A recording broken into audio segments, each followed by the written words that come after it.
that's why I'm very, very, it's not a brag when I say I have 18 Hot 100 number ones.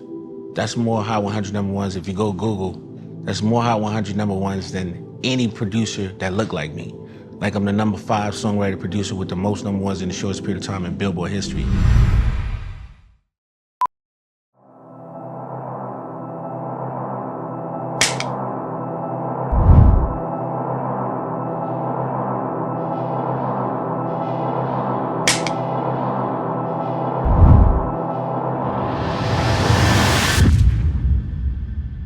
What's good, what's poppin'? What it is, what it ain't, what it could be, what it should be, what it would be. Here with another episode of Funky Friday, and I promise, I really do promise, ladies and gentlemen, to give good content for the masses, but most of all, I just promise to keep it funky. Now, we on a roll like Cottonelle, and I'm going to enjoy this episode because, well, God done been in the game for a minute. You dig what I'm saying? Producing hits for a minute, you know what I'm saying? So much that you may not even thunk, yes, I said it, thunk, that he was really behind that. They call him the pen, and you don't get a name like that just because you ain't really like that with your pen. You dig what I'm saying? Now, this particular individual is a singer, songwriter, author of 18 Billboard Hot 100 number 1 hits. He has over 50 number 1 records.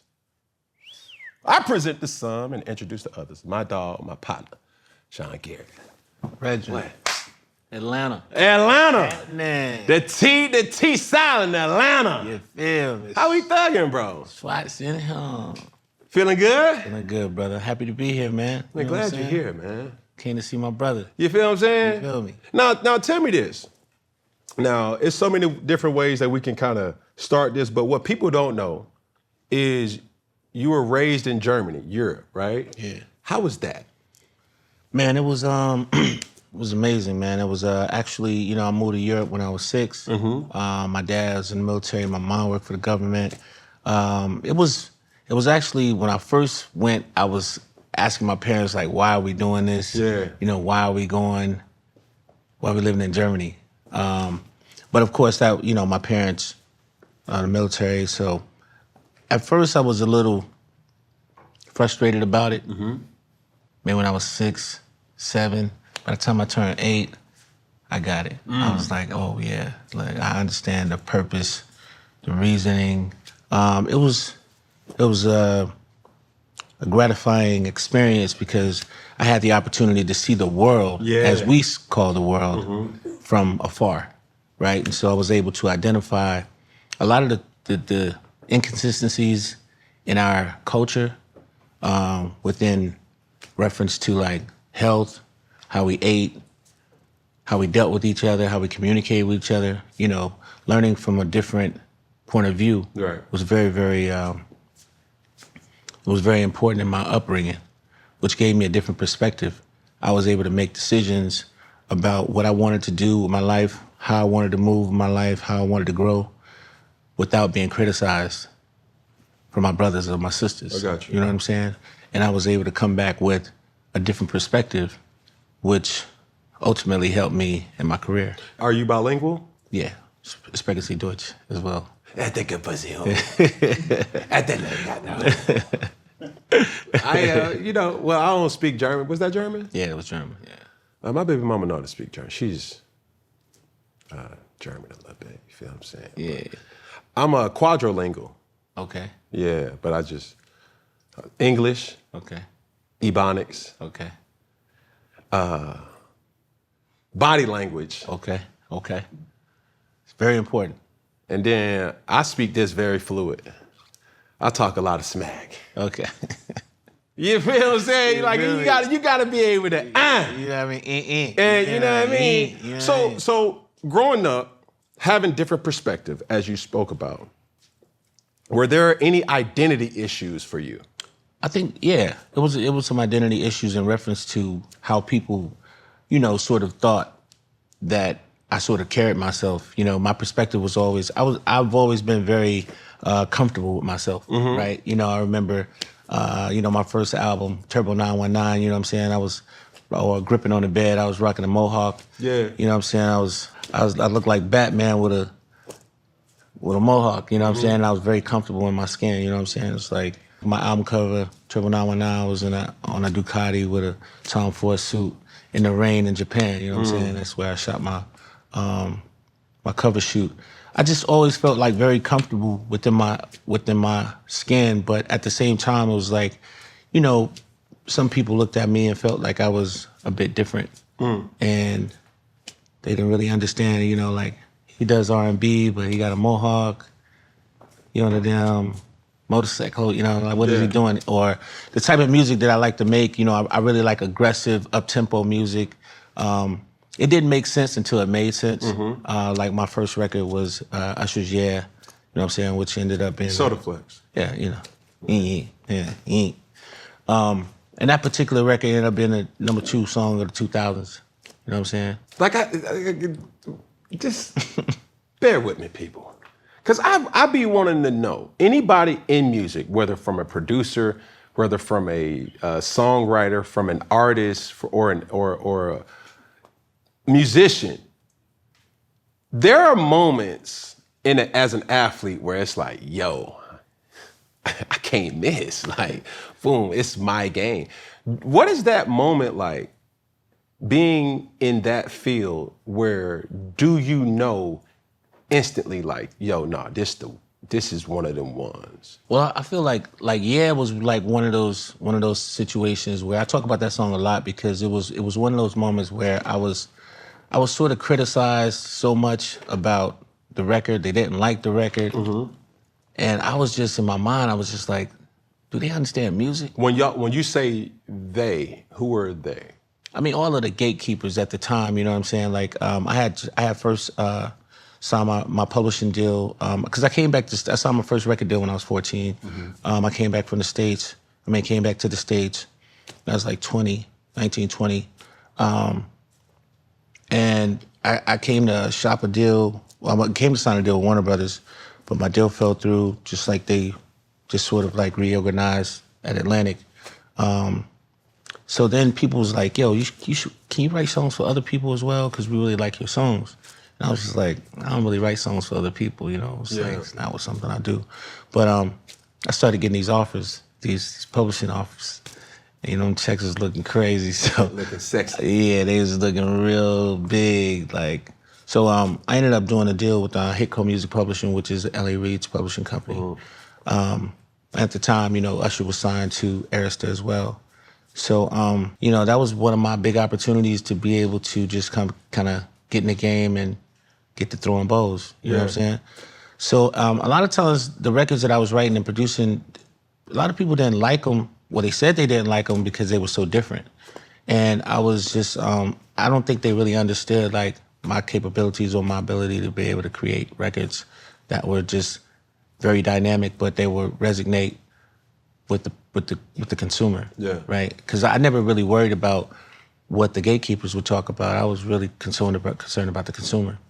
So I did the song. I wanted some of those Lil Jon tracks, and I ended up doing a record, over the actual Freak a Leak beat. And my idea was to do a Michael Jackson song, a Michael Jackson feeling, over a crunk beat. I felt that would change the game for Usher, because I felt like the energy from a crunk track with a Michael Jackson-ness tempo and feeling, you know what I'm saying, could be very dynamic, and it would work incredibly well in our community. And not only could it work in our community, but it could translate to another community. And so I did that record, and you know, all the gatekeepers, man, they weren't feeling it. But fortunately, L.A. Reid gave me a shot, man, to be able to cut the song on Usher. And, you know, Usher's my man, that's my brother. But he definitely wasn't, he didn't really like that song. For real? Yeah, he didn't fuck with it at all. So, because I think some of the people that was around him also, shout out to my man Rico Love, he was honest enough to say that, you know, he was one of the ones that told him that song was whack. So, you know, the beauty of this whole idea is just the fact that, you know, you just keep on going, man. You don't allow anybody to stop your your grind. Yeah. What you can see in your eyes and what you can see in your heart, what you can see in your emotion. Real quick, I think there's epidemic has always been apparent, especially in music, where we misidentify what the artist really is or what the artist is really capable of. It's like, in music, you're either a rapper or you're an R&B singer. Nothing in between. But when you really put the microscope to, well, what about the Ari Lennox? What about the Janae Ayekus? What about, the Sean Garretts? What about, you got a guy like Wale? What about a guy like Chance the Rapper? What about a guy like, and I just recently, spoke with Ace Hood. These guys and Teddy gals. Swims. Yes, like all these individuals, it's like, yo, we've never heard that. What is that? And nah. But when you start to have vision and belief in yourself, it can really take a hit, like your emotions take a hit, like, yo. But if you're in that position where you're motivated when your I guess your identity or your career takes a hit, without the right opportunity, that can kill you or can kill your career. That's right. I think really for you, what was that turning point where, it wasn't like, nah, we don't necessarily want you on the Ducati with the mohawk and the Tom Ford suit, but we want your skill though. Like, how were you able to really shift that narrative and be like, you know what, bet, boom? I mean, it's a very, to be very honest, it's a great question because it's a very, you have to be emotionally sound to be able to compete in this business because it's like, people will play with you sometimes to the point where you have to really, really, really, really, really let them know, like, you got me all the way effed up. You know what I'm saying? Because it's just like, my energy, man, my energy is always on 10. And I don't care who it is, what company it is. I'm gonna get up in there. Yeah. However, I'm from Atlanta, Georgia, Swats, all day, every day. For sure. So at the end of the day, it's just like, I just never allowed myself to allow people to, put me in a category of weakness. You know what I'm saying? My mom got me ready for the world before she left the world. And so it's just like, man, I've always had a very determined perspective on life and love and peace and honor, morals, integrity.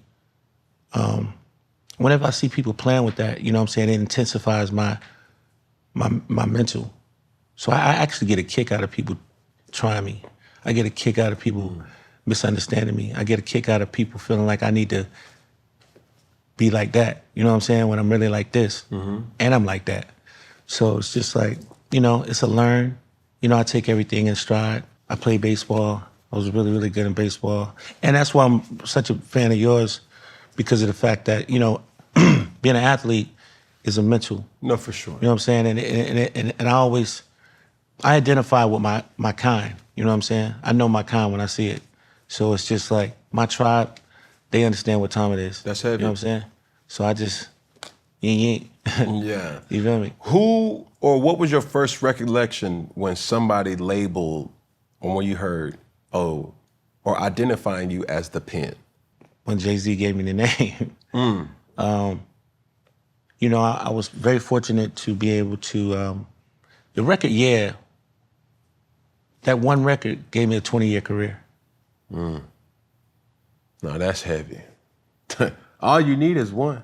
All you need is one. Like, bro, that's such a profound statement, and I don't want people to kind of let that just, what you say, Like, no, you can't just do that with that. Because even though the commodity that we're talking about is music or a single, the reality of it, that's life.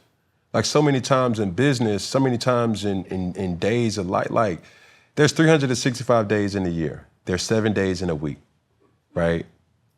You can have 5 bad days in a 7-day week, but that one day will make that whole week. You know what I'm saying? Like, today was a good day. This week, like, this year is a good year because of the consistency of conscientious movements or thoughts or things that's just happening. And I think a lot of people, we're negative by default, right? And when you say things like, yeah, it gave you or propelled you to a 20-year career, but it's like, yo, like I really want the viewer to understand the magnitude of that. It's like people see Funky Friday for what it's worth today, but they didn't see Funky Friday when I was shooting this in the back of a Lincoln Navigator, bro. So to see where we at now and have this unbelievable, it's like, bro, like it's work that goes into it. You know what I'm saying? When people look at, Cam Newton and like, bro, like I really like your football career, but they didn't really see me when I was suffering in JUCO. I just didn't quit, bro. So you just need one opportunity, and to make the most of that opportunity can lead to other opportunities that really can shape and mold who you really are or how people view you. You know what I'm saying? So I just wanted to say that. It's been an amazing journey. Because you see those same people that doubted you, and you see them come back and they say, he's great. And it's an interesting perspective, because it's like, I love the fact that you can work so hard and a person can recognize your character through your journey. And my mom used to always say, you learn a lot, you live long enough. So I always take that in stride. I mean, I take criticism in stride. I take the idea of people not understanding you initially. Right. I take that as just a point of reference. I don't take that as a bad thing. I take that as an optimistic perspective, because I know that that's how much more I'm going to have to work. Mm-hmm. Once I see the fangs and I see the idea of the doubt, it intensifies my perspective of how far and how strong I got to be to accomplish that goal that I came to accomplish. It's such an interesting kind of journey for you to be able to navigate as a military brat, so to speak. But I'm curious to know, like, did Germany or anywhere that you've traveled impacted your work or flow to make you a better songwriter, artist, or just a music creator? And what was that? Most definitely. I mean, the ability to be able to, because, growing up as a military brat, I went to school with a lot of people that didn't look like me. Mm-hmm. You know what I'm saying? Most of the people that I went to school with, they weren't from Atlanta, Georgia. They weren't black. You know what I'm saying? It was German, Asian, Yugoslavian, everything you could possibly, African, No, real African. Yeah, real African. Yeah. You know what I mean? Italian. Mm-hmm. So, and I played sports with these different people, went to school. My conversation with them was very off-key or off-brand from what we know. Yeah. And what that does is give you ability to understand how to deal with people outside of the people that you came up with, which gives you the ability to I won't say outthink what you look like, because people have a tendency of giving you some sort of critique when they look at you, right? And a lot of times to be very honest, that's part of the benefit of my success, because they thought I looked like this, but they didn't know what I had up in here. Mm-hmm. So my ability to be able to translate what I got here and what I've seen, and to be able to take an international perspective, take on a urban cultural phenomenon. Yeah. Yeah. It was very interesting. I was like, hey, you get it now? Yeah. So I'm going through that right now. Like, they see this, but they don't realize this is just to get your attention. Checkmate. Once I got your attention, and then you started, I started putting the nouns and the verbs and the sauce in there. It's just like, whoa, oh no, this ain't your average nigga. Yeah. Oh, he really know what's going on. And I think Atlanta has taught me so much about finesse and jug and maneuvering. But I think to go outside of 285, that retrospect also made me the person that I am, because I needed that. Mm-hmm. And I think the game of football allowed me to travel the world, see different things, see different cultures, domestically and internationally. And I'm saying to myself, it's like, yo, I could take that back. And that's my superpower. You feel what I'm saying? And I think the biggest disappointment that I have for people that are around me is I despise a person that's not aware. Feel me? Like if you're not aware, bro, like some cats from Atlanta is like, man, twin, like we locked in, my nigga, you digging us sad fat. Like we in Paris with it, like with Jay-Z. It's like, bro, hold on. Nigga, this the executive of Sony, bro, relax. You're not aware. You can't use that type of tone, dialect, or vernacular in this type of room. That ain't you cooning, that's just you being aware. Like, baby, you fine, like, fine. Body look amazing, but baby, you just can't wear that in this setting. That's not to say being aware. And once you are aware, that may fly over a lot of people's heads, but it's like, bro, I love you, bro, but I can't take you where I'm headed. And it's not for me to teach you that more so than it's up to you to understand, like, oh, I see, man, matter of fact, let me pull my pants up a little bit. Like, in certain settings, smelling like cigar can be like, what's that? It's up, you gotta know that. Smelling like weed, that's a flex in certain place. Like, boy, you on that Zion, boy, golly, but let me get.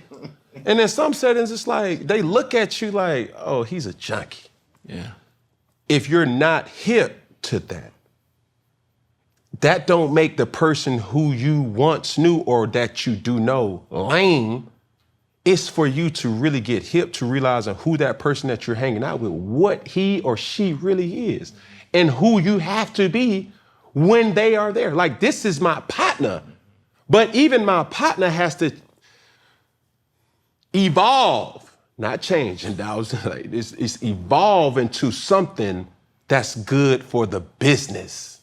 And I can hurt that business by being the gristle on that steak that's like, hold on, dog, like, I can't talk like this. You know what I'm saying? I can't act like this. I can't act like this. I can't be on this type of time. You know what I'm saying? Like, bro, you my soldier, bro. Like, I fool with you and all, but this meeting that, like, bro, I need this to make sure everybody's straight. You feel what I'm saying? It ain't for you, baby, to wear your Chanel bag. And this is the thing, dog, and when I talk about my queens, I always got to be sensitive to this, but I have to put this on game. It's like, when you go in certain rooms, everybody got money. So that Chanel bag, that Cartier bracelet, that ice that you wearing, that ain't no money to them.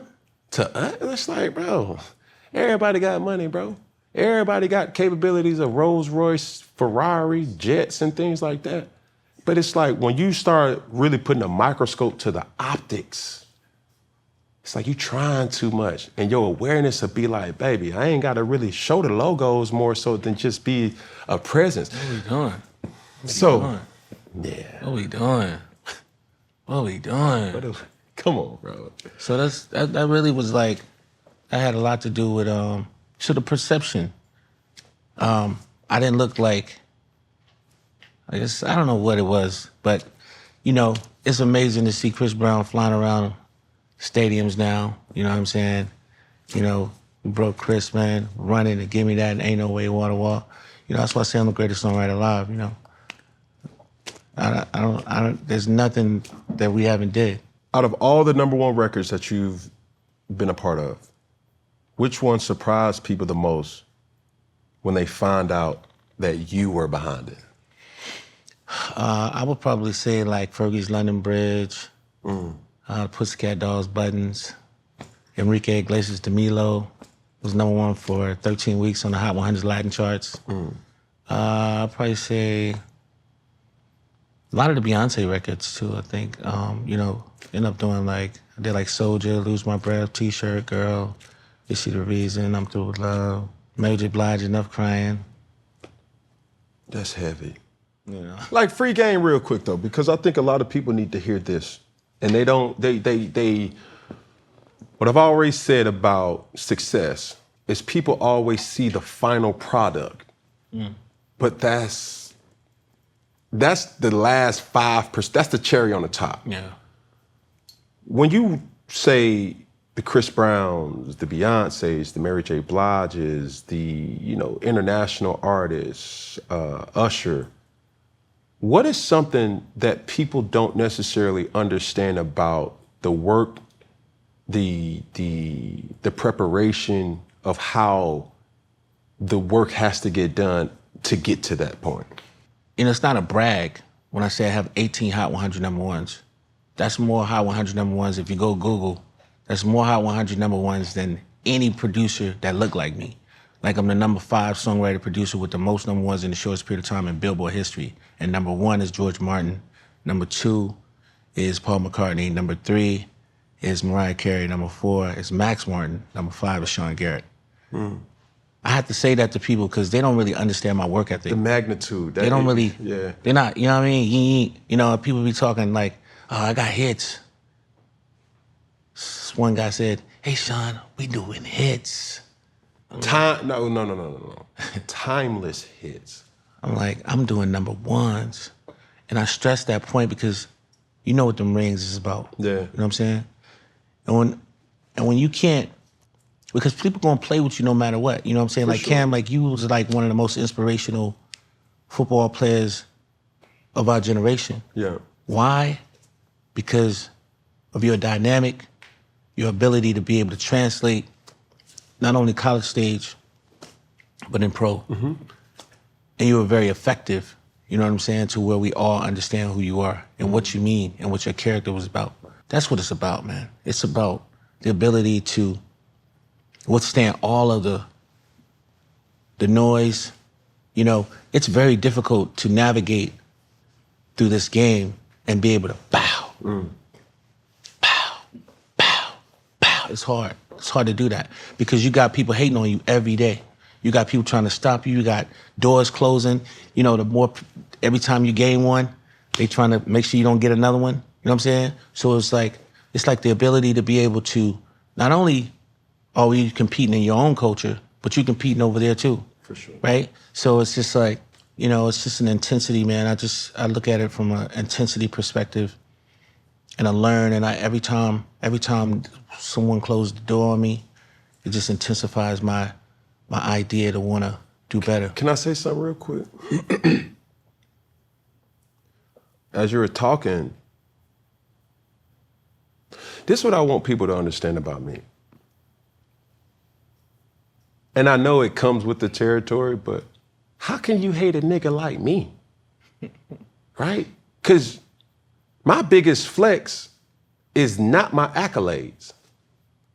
My biggest flex is to be able to say, my nigga, I made it out. The same, like, nigga, when you talking about SWATs in Atlanta, and it's like, bro, I'm from College Park, Georgia, bro. Fulton County, Georgia, bro. It ain't a lot of niggas that made it to a global, international, domestic, and it came down the street from Hartsfield-Jackson Airport. Cause I was the nigga that was like, hold on, bro, like, I don't really see nobody riding around in the Mercedes-Benz, the Rolls Royces, the Ferraris, but I see that on MTV Cribs, BET. I want that. My curiosity and my ability to dream got me to this point. And when I see a person hating on me, I look at it like, nigga, Bump, being a black man in America, I'm a testament to the American dream. How can you hate me? And you know what's crazy? It's like, what I've done with my career, I sacrificed myself for other people. That's what people don't understand. I'm like, how the fuck can you be upset with me when I gave to Usher, I gave to Chris, I gave to Beyonce, I gave to Mary, I gave to my culture. You know what I'm saying? I gave to the women. You know what I'm saying? My mom was my inspiration. You know what I'm saying? I lost my mom 2002. So that was one of my plights. I gave to Sierra, goodies. Like, I gave to all these young women because I wanted to empower women. You know what I'm saying? It's always like, they never really understand why you came until they understand why you were here. You know what I'm saying? So it's just like, I just take it on the chin, bro. It's like, I'm just gonna keep on mopping and keep on mobbing, and keep on riding and keep on building and growing and meeting great people. So when you hear, or when I hear things of the greats, right? There's nobody above Beyonce. What's her work ethic like? Like, tell us or put folks on game. Like, what's the common denominator when you get the opportunity to work with Queen B that we can assume, but we don't necessarily know? I mean, she's 100% the truth. And that's, you know, that ain't putting on no extras. She's just very she's like probably one of the hardest working people I've ever met. And she's very thorough, you know what I'm saying, in reference to her dedication to her art, her craft, her song choices, her idea of like what it is that she's trying to accomplish. And I was very fortunate, you know, I was able to work with her and she just let me go crazy. I don't even think she let people work with her like she let me work because I was able to do a lot of stuff that, like Ring the Alarm, like, I remember Jay came in and heard that song, was like, what is that? Or the way those songs were orchestrated were very intentional. You know, B-Day was about her day. Yep. And her birthday, and it was just like her, you know, and this was after, you know, I worked on the Destiny Fulfilled album, but it was really also after her first album, Crazy in Love, records like that. So when I got the opportunity to work with her, a chance of a lifetime. So there was no way I was gonna blow it. And the more I was working with her and the more we were coming up with these different songs, check up on it, and she gave me the opportunity after, actually did check up on it in the sessions from the Destiny's Child sessions because she was actually working on the Pink Panther soundtrack. I mean, she was actually doing the Pink Panther movie. And she was like, you know, Sean, I need this song for this little movie I'm doing. A little movie?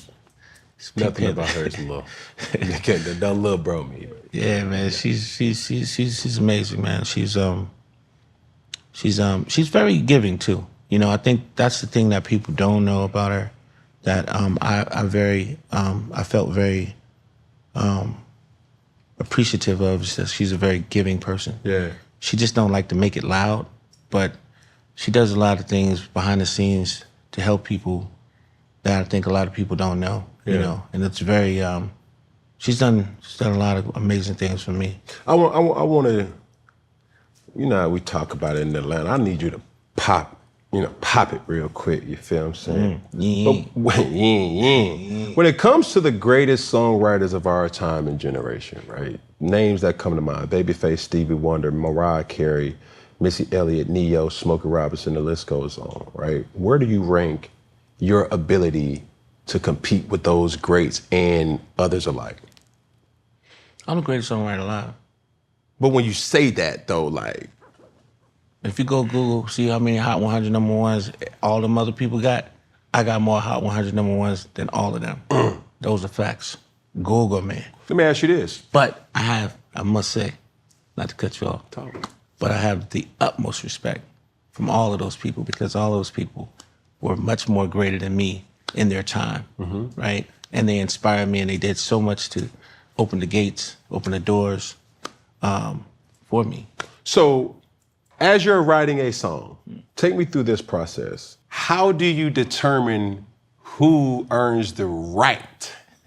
Is it the highest bidder, or is it the person that has the highest influence, if that makes sense?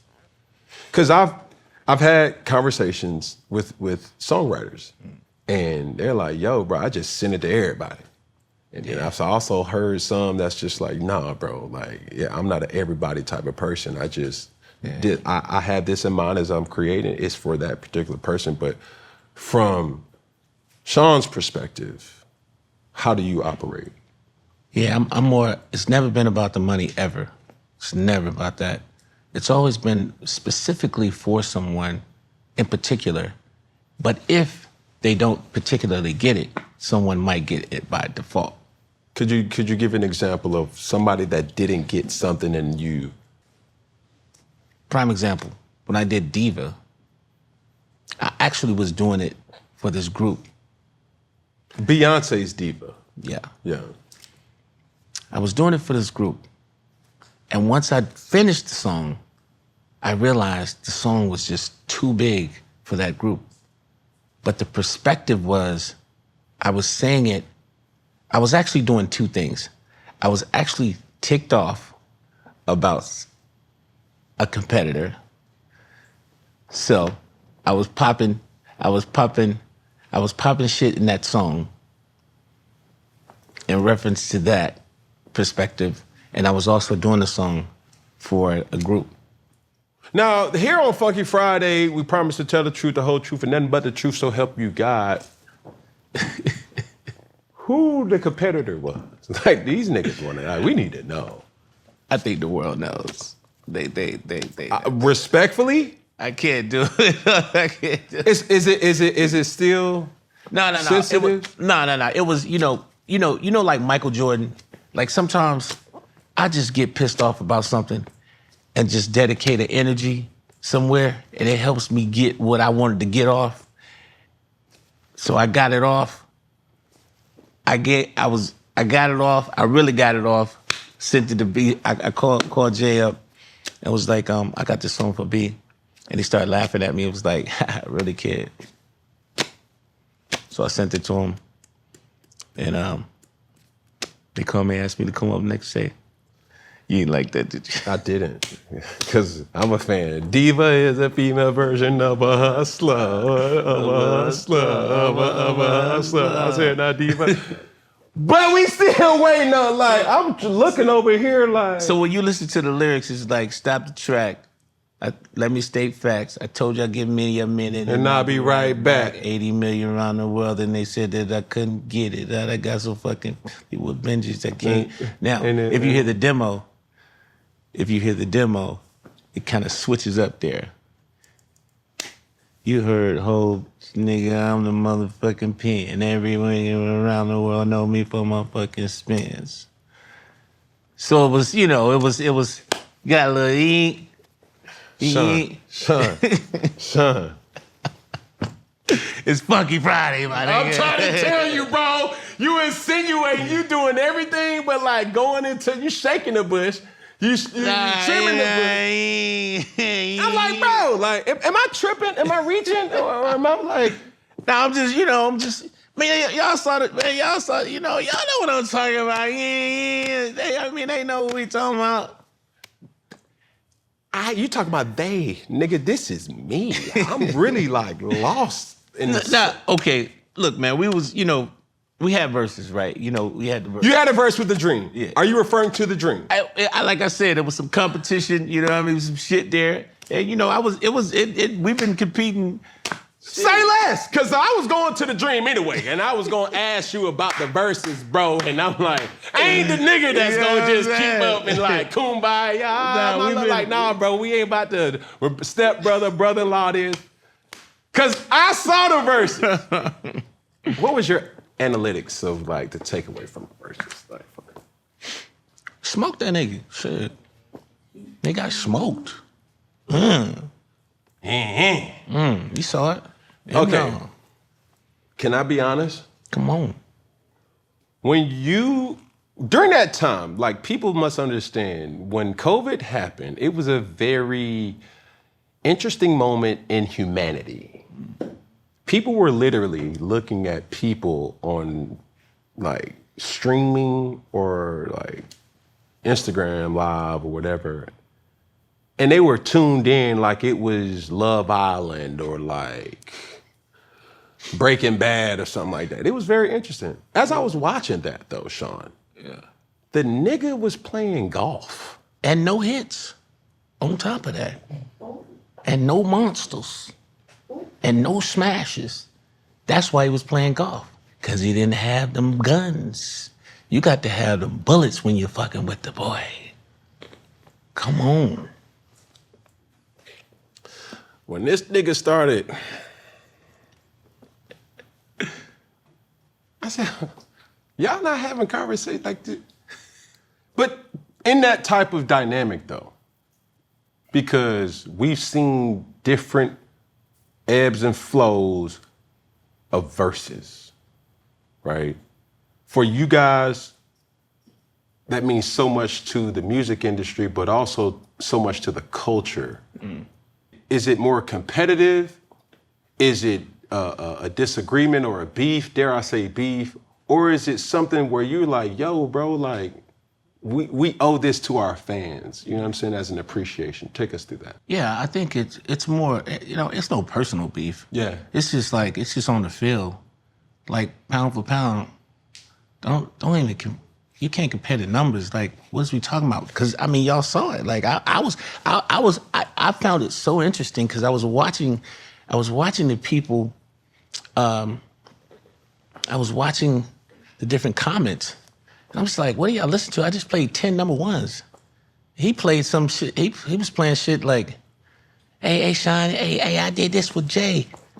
I'm like, nigga, that wasn't even on the charts. Like, why aren't you playing that? Like, we want to get the fans we want to give them, it was entertainment, you know what I'm saying? Like, we want to remind the people that, hey, even though that this was the artist, this was the voice that you heard, I was the engine. Yeah, what are we talking about? Like, where the rings at? Where them?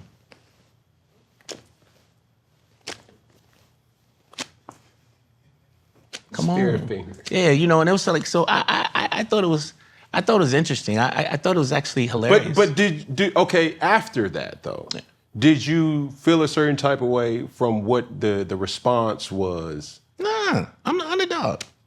But I got my. But how do you feel like you're the underdog with that much success? That's like an oxymoron. Heavy on the oxy or heavy on the moron. Like, because it's just how do you say that? Like, it's your character, man. It's like I'm just some shit I'm just not doing.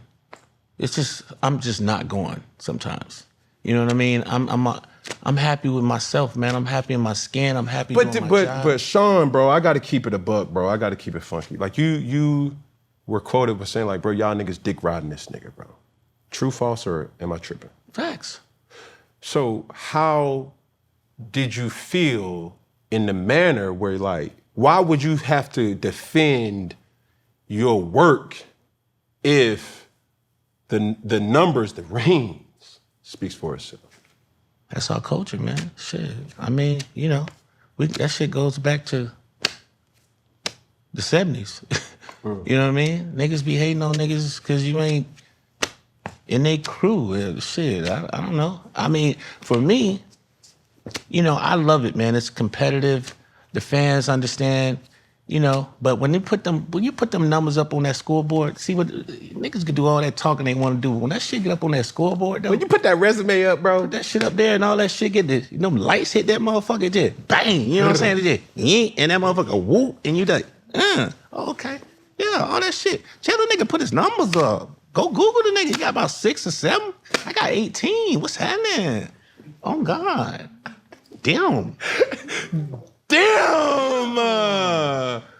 Get in there. And I'm a fan of the dream, bro. I'm not the nigga that's gonna, bite my tongue. I just like interesting perspective. Me too. Me 3. Damn! See, that's how you get a nigga. You gotta get a nigga together. Okay. You know what I mean? They like to do all that, see all that fancy shit. Yeah, goddamn, with them, put that shit up there on the board, though. Where's that? Let me see it. You're not even, you like 5th or something, like 7th or 8th or, you ain't even in the top 4. What we talking about? Get in there. With the crew. What's happening? I can hear the comments right now, but why Cam instigating this? But I'm like, bro, I like where Sean at. But Cam was going to do that because Cam is Cam. Cam is a competitor. Cam is a winner. It's can relate. Rings on rings. This is true. Well, I like where you at. You got to ask him. When he comes on your show, you ask him, where are you ranked? And that's just on the field. It's not personal. It's competitive. Yeah. But I think this is what we need to understand about the Black culture and the Black mindset. We are a really competitive race. And oftentimes, competition can get misconstrued with hate. Yeah. And as long as you respect him or I respect this person, I respect what you do, bro, but you're not me. And I'm the type of person that's like, I need Club Shay Shay to do something that I'm gonna send to John A. Jackson and say, why we ain't doing this? I need the pivot to pop off. I need It Is What It Is to pop. I need the smoke to do something. I need everybody to challenge my creative team and me. That's gonna bring out the best in me. So competition oftentimes gets misunderstood when you're dealing with competitors. But the thing that makes it healthy is respect. The thing that doesn't make it healthy is you ain't gotta go shallow, bro. Like, boom, cool, this, that, and the third. All right. Yeah, I love it. I mean, it's, but it's definitely respect, man. But on the field, and for those of y'all who got it confused,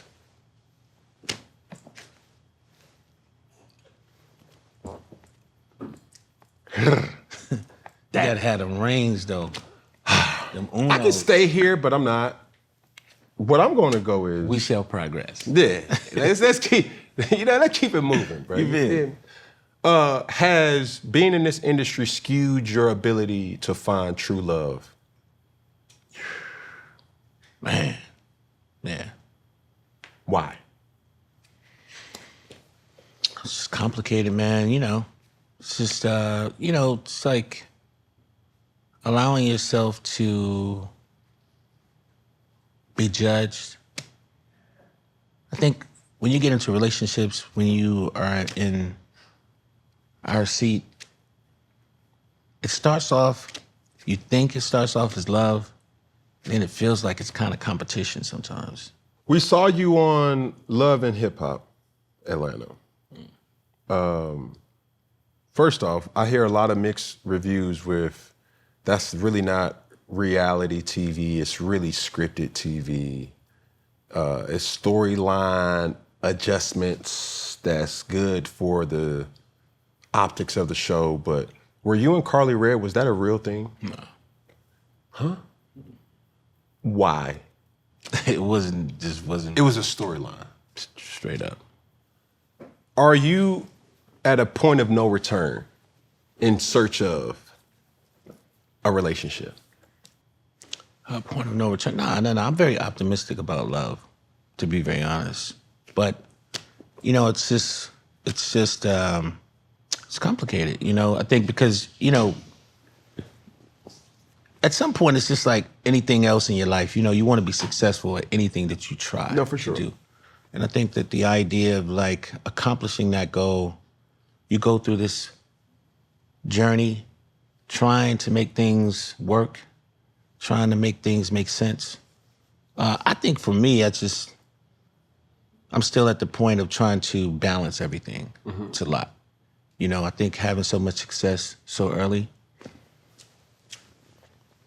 makes it really complicated. It's not like I'm dating people that I went to school with, I've been knowing for a long time, you know what I'm saying? It's like you're meeting this new person and, 3-4 years in, man, some people will put on that mask and have that mask on for a couple years, 3 years, 4 years, and wait right there.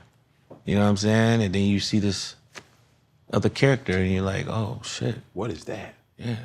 So, I'm big on manifesting.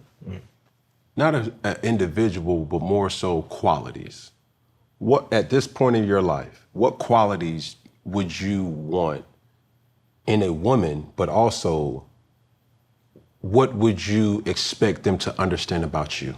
First of all, I like a woman that has her own stuff going on, to where she's not really worried about what I'm doing. Because I feel like in our in our life, you know, at any moment of time, we got to get up and go, you know, until you get to the point that you have set your life up to where it's a set schedule, which is very difficult for us to do, at least for me. I need a woman who understands that, you know, that's my life. And I really sort of separate, I like to separate my life, my personal life, and my business life. Because it becomes so complicated with perception. You know, someone could be paying you some attention, and it's like, oh, that girl likes you, you like her. Well, it's like, what? What are we talking about? So it's just, you know, I think that it's a very complicated thing for me. You've said complicated like a lot in the last 2 minutes. Yeah, it's a little edgy for me. It's sticky. Yeah. I would say this, coming from a person obviously in the public eye, not that you asked for advice, bro, run your own race. Too many times we fall victim in this world that we live in with other people's expectations that they have for you. And I'm like, oh, what? Nigga, I don't even, baby, sweetheart, I don't know you. And you don't know what we got going on. And certain things are private that you want to keep sacred. And the less people know is the less amount of things that people can really commentate on. I was just having a conversation really yesterday or a couple days ago with a person. It was like, bro, when you show your life publicly, that leaves it up to the public to make their own judgment. And I'm learning that because every time I come on a platform like Funky Friday or 4th and 1 or somebody else's platform and I talk about private things, my family, my relationship status, people are so often quick to say, for the rings. And I'm like, baby, respectfully, I'm not trying to appease to you. I'm not trying to appease to you.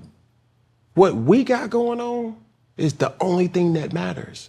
And if she's good with it, I'm good with it. Bruh, in our reality, people don't understand when you have access to a lot, it really uncovers a lot. Like you look at women different, you look at dudes different too. Not on no kinky stuff. It's just on some like, bro, like what? Shawty, you married, ain't you? And it's like, why you acting like this though?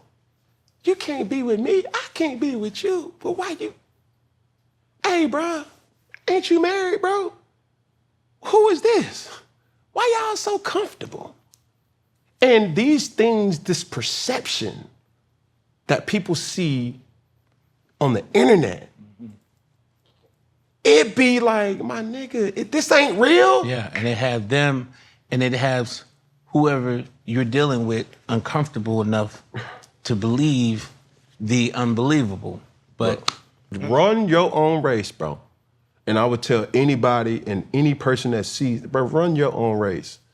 Because in the words of Nipsey, this is a marathon. This ain't no sprint. Come on. And I think people are sprinting to the altar to get married. Come on. But that's when it starts. That ain't where it ends. It starts there. Come on. And if you're not willing to say this is a forever thing, this is nothing. Because, bro, I value marriage in a way where I have great examples of that. And even though I have great examples of that, their reality ain't my reality, bro. Respectfully. And when me and mine, when we have these uncomfortable conversations to some, it's really like, yo, like I really love her even more because like we talking real stuff. And it's so much so that it can become uncomfortable for people to hear. Yeah. It's like, no, this is a normal conversation for us. Yeah, like no, you uncomfortable because you ain't comfortable in your skin or you ain't comfortable in your relationship. But it's like me and mine, like, bro, You feel me? Yeah, and it's like, you know, I think that's the complicated thing about some people, right? Because it's like when you're like us, it's just like you get criticized immediately. Yeah. Everything you do, everything you say, everything you do, how you deal with something, what's your perspective? Yep. It's all, it's like, so what you saying? So what you mean? Like, so what that, hey, hey. As you're manifesting or as you have desires to be with a person, they have to understand, baby, you gotta have thick skin. Cause them vultures, them hyenas, them rodents, they coming. And them rodents don't have to be a stranger. Don't let that fly over your head, dreads or your toupee. You feel me? That's where to that. Back to music. All right. How do you feel about the lyricism in songs today, right? And that's one question, but also on another question, in this climate of music, there's so much AI in it.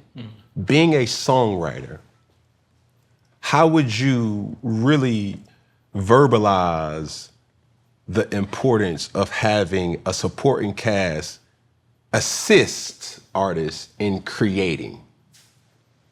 A supporting cast in reference to AI? No, it's supporting cast in like songwriters, ghostwriters, yeah. or things like that. I mean, me personally, I think, you know, whatever gets the job done for whomever it needs to be done for, however they want to do it is cool. For me, you know, I think different people have different abilities, you know. And so for me, I have a certain type of way I like to work.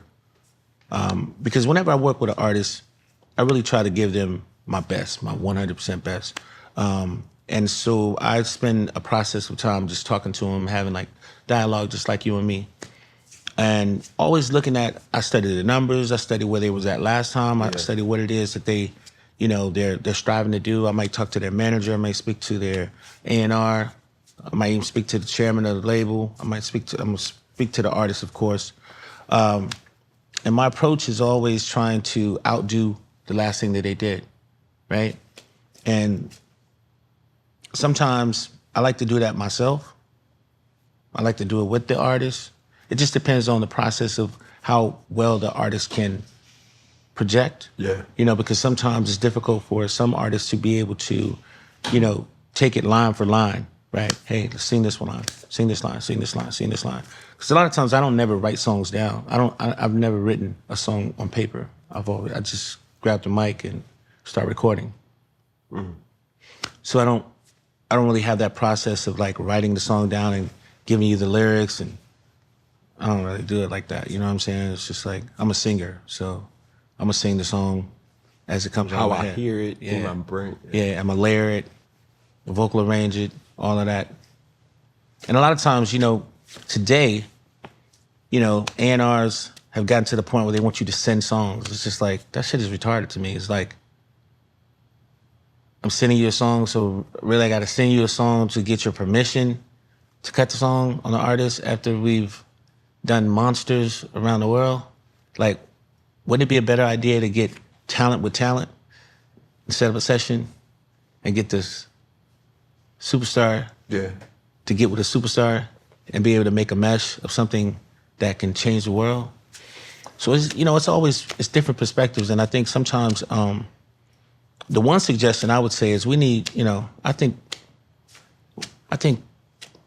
the executive game got to step their game up too, to be very honest. What you mean? I just feel like, man, you know, the push for great records is not there. You know, I don't feel the energy like. When you say records, are you talking about singles or are you talking about bodies of work as in albums? I'm talking about, like, you know, I can speak on some of the great A&Rs that I have a chance to work with over time, like Mark Pitts or Larry Jackson, or even Teresa Libera White. I thought she was very amazing with Beyonce, Max Goose. You know, there's a lot of great A&Rs that I think they were very focused on trying to make sure that they got the right people in the right rooms to be able to mesh, right? That's very important, you know, and I think, and I think the skill set needs to still be up here, right? Because I feel like the fans deserve great music. They deserve great albums. Yeah. They don't, you know, when we get to a point where people saying, oh, well, you know, I got a playlist. You got a playlist? Yeah. you don't like no albums? Yeah. You know what I'm saying? It's like. But do you know the reason of that now, though? From a fan, dare I give you commentary on something that you're an expert in? I think there's so much access to music that it devalues real bodies of work. Okay. Back in the day when you had a vinyl track, when you had cassette tapes, even CDs, you didn't have the luxury of just pulling up an app and saying, man, let me pull up all Sean Garrett's songs. You had to have had that on tap. Hit your sun visor, and then you got a whole, like you in traffic and you see, hold on, hold on, this is right here, boom. You pull out that whole little thing and you just uncover CD after CD after CD. You got to put the whole CD, CD. you know what I'm saying? And some, heaven forbid, if you was in a car where you had to slip it in right there, but some cars had the CD player, 5-disc CD player in the back, and you was really screwed. You had to stop, pull over, change the whole 5 just to play a CD that had 2 songs that you fool with. And now when you have platforms like Spotify, Tidal, Apple Music, YouTube Music, and so many different platforms where it's readily available, people don't really appreciate the authentic body of work. They want to go to a song or go to an album just to play the song that has the star or the bold, and they good with that. Yeah, I mean, but I still feel like if I see a pair of shoes I'm buying them. If the album good, bro, I'm listening to the motherfucking album. I'm just gonna keep it a buck. Like, I mean, I get that. I get that idea. Yeah. But I agree with that. But I also agree that we can step shit up. Yeah. We can step it up. We like, I feel like all the bureaucracy, man, we need to cut that shit out, man. We need to really, really put that work in. The fans deserve great music. Yeah. They deserve great albums. We have some amazing artists out here. And I think that, you know, that's when people ask what was the difference between then and now. I mean, I just think it's collaborating is very important, you know what I'm saying, and pushing the envelope. I got a couple questions before we leave. Okay. Do you think that there are rules, and I'm just speaking to the Black culture of music, right?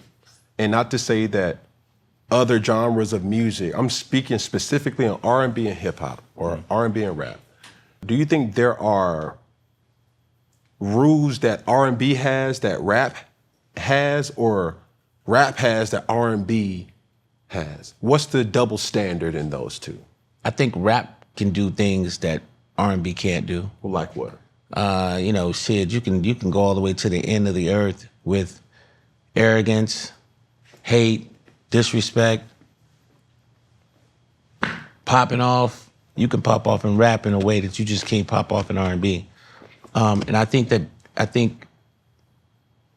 means R&B got to step up, because it used to be the other way around.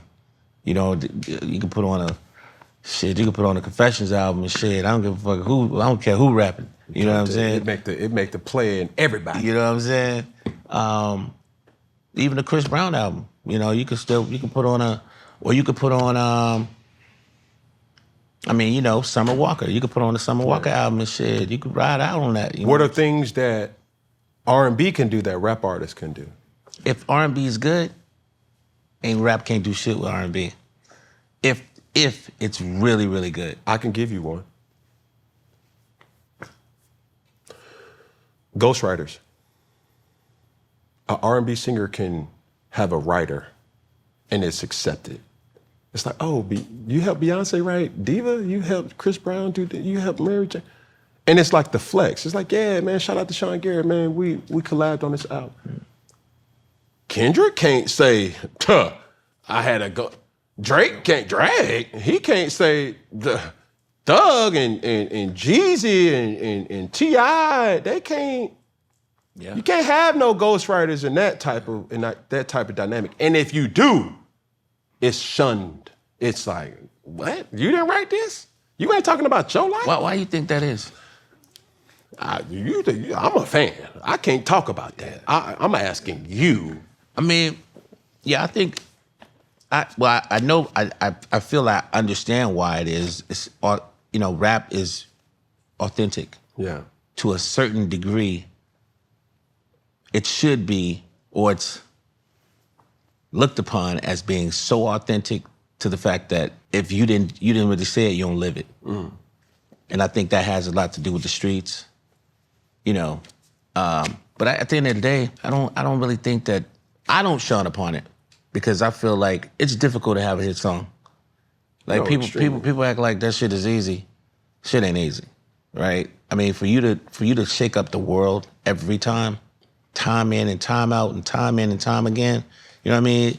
You know how it is. It's like, man, you make it, y'all go 11-0, yeah, 12-0, and lose the Super Bowl. Bro, shit, shit, me. I'm trying to. It's hella tough, bro. But I'm seeing that in content. Like, there's so many similarities in content and music that I think this should do 1 million views. That's just what I do believe. Yeah. But it's like, when you drop content similar to dropping an album, you're at the mercy of the audience or the consumer. And that algorithm is something that should not be so heavily impacted on how you feel about the project because... Yeah, because I was going to say that. Like, I really don't... I mean, for me, if I did something great that I feel in my heart was great, yeah, I'll let them catch up and figure it out. Because it happens often. Yeah. Right? It's like, Reasonable Doubt. People didn't really realize Reasonable Doubt was really crazy till like 10 years, 15 years later. Yeah. Right? So it's just like some of my older songs, man, they come back and people's like, damn, I didn't even know you did that. Like, oh, you know what I'm saying? So it's just like, hindsight's 20/20, man. It's just like, I think love and confidence, it all goes the same. It's just like, my perspective is like, I'm trying to encourage everybody I possibly can, right? Because the algorithm is always changing, but damn, they changing the algorithm. Yeah. So what's really real? Like, you know what I'm saying? It's just like, even the streams, it's like, what's bots and what's real people at this point? Do we know? Because now, if you got somebody that's using bots to turn numbers up, which is real, then what's real? So the value structure that, the problem is, it's like when you play with the value structure get played with. That's heavy. My last question. Why don't the men beg in R&B songs like they used to do in the 80s and the 90s? Like what? Like how do we get that? Like. Shit, I think the women have changed.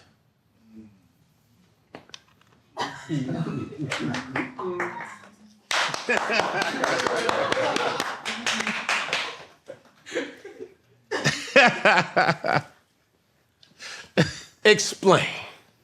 Girlfriends to wives and my wives turn to girlfriends. Girlfriends to wives, now the wives is my past tense. If I had a wife that would treat me like my girlfriend, then she would be my wife, and she wouldn't be my girlfriend. And there you have it for another episode of Funky Friday, ladies and gentlemen. I mean, God, mic drop. Anything else, bro? Because I ain't even gonna, yeah. As we end things here at Funky Friday, man, special shout out to Sean Garrett, bro. Thank you, man, for your insight. Thank you for your time. Thank you for your effort just to really help me in being a part of something great, bro. As we end things here, we're gonna start with this camera, then we're gonna go to that camera, then we're gonna finish with that camera. When I say all together, we're gonna say one love. When I say all together, we're gonna say one love. When I say all together, we're gonna say what? One love. All right, it's gonna look similar to this. I'm gonna say one finger to that camera, then I'm gonna go one pinky to that camera, then I'm gonna go one thumb to that camera. Then when I say all together, we're gonna say what? One love. You ready, Sean? Yeah. Hand out. One finger. One pinky. One thumb.